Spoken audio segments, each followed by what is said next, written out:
потребители меняются быстрее, чем агенты. Вот, например, чем руководители агентств. Вот, например, такая востребованная услуга, как аукцион недвижимости. Да, это то, что я пропагандирую. Но я являюсь как евангелистом этого метода. Да?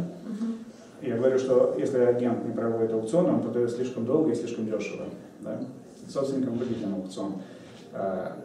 Он и покупателю выгоден, он и агенту выгоден. Но вот если собственники, они знают, что аукцион им нужен, они понимают выгоду, вот, труднее убедить агента, и еще труднее руководителя агентства провести аукцион, чем собственника.